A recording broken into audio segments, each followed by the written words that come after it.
Hello ka umami! I-share ko naman po itong ginawa kong napakasarap at healthy na drink na pwedeng gawing juice, ice cold at tsaa.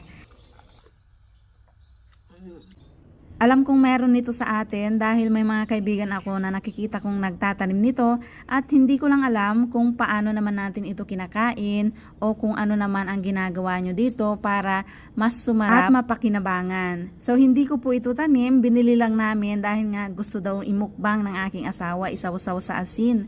Pero nung tinikman ko, hindi ko po kinaya, hindi ko nagustuhan yung asim niya, kaya sabi ko gawin na lang nating juice. At sobrang nagustuhan ko nga yung resulta, kaya syempre isi-share ko na naman sa inyo.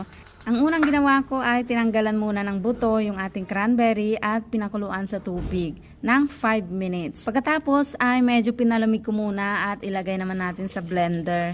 So pati po yung balat ay inilagay na natin dahil pinakuluan naman natin yan. I-blender lang natin hanggang sa mag-smooth yung ating mixture at kaunti lang muna yung nilagay kong tubig para naman hindi mapuno yung ating blender at hindi tumalsik. Nawawala kasi yung takip sa gitna. Pagkatapos ay sasalain po natin ito at ididirekta ko na doon sa kaserola na ating pagpapakuluan. Yes po, papakuluan natin ulit dahil titimplahan natin yan ng asin at asukal. Medyo mahirap lang nga lang siyang salain dahil napakakaunti ng nilagay kong tubig. Medyo malapot po siya at malagkit. Pagkatapos ay nag-add ulit ako ng maraming tubig. So yung tubig po ay tinansya ko na lang at tinikman yung level ng asim na gusto ko. Hanggang sa nag-add pa po ako ng nag-add dahil maasim pala talaga siya. Ganon din sa pag-add ng asukal at kaunting asin. Yung kapiranggot lang, pampalinamnam lang.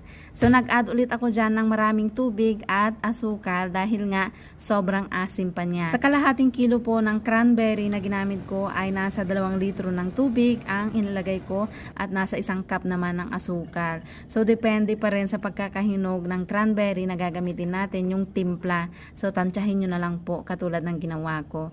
Inilagay ko na sa mga bote nung lumamig. Inilagay ko muna sa ref yung mga nilagay ko sa bote para sa aking mga anak. At gabi na po kasi ito kaya wala na ako sa mood tikman o inumin.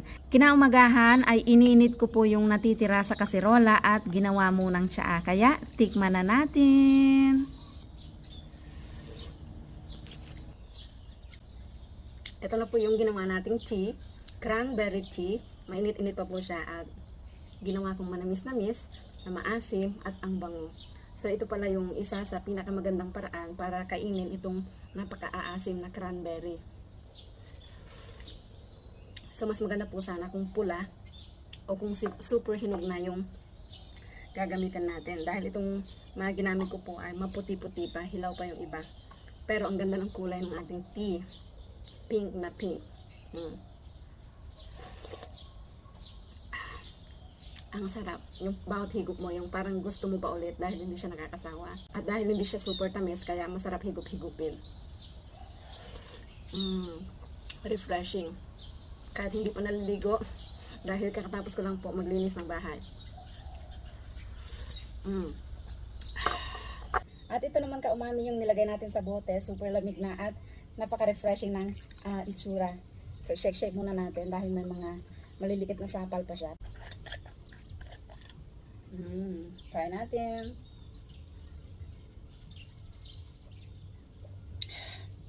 Ang sarap.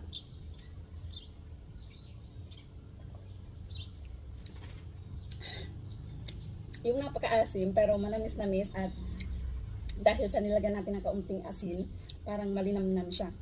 Ang sarap at mabango. Nakakabitin.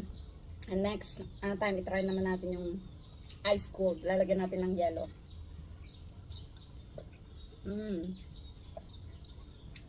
At pangatlong araw na po pala ito.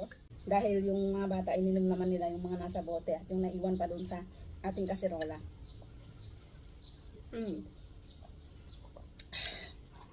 Napakasarap. Parang mamahaling juice. Parang mamahaling inumin yung flavor niya, yung amoy niya at yung sarap niya. Ang sarap. So kung meron po kang tanim nito, subukan nyo po yung ginawa natin. And let me know po kung nagustuhan nyo. Must try talaga siya dahil hindi lang masarap. Marami pang health benefits na maibibigay sa ating katawan.